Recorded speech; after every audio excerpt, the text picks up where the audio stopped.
In the United States, various legal structures define how a business is organized and operates. In the United States, various legal structures define how a business is organized and operates. These structures impact liability, taxation, and administrative requirements.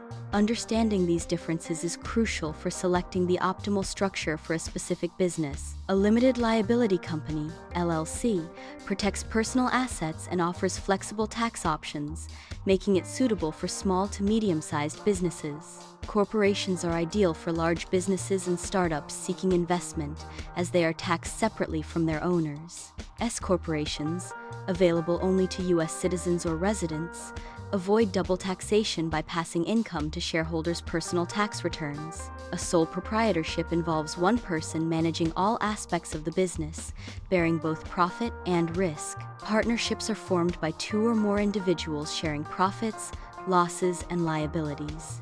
Trusts manage and protect assets, particularly in estate planning, with a trustee acting on behalf of beneficiaries.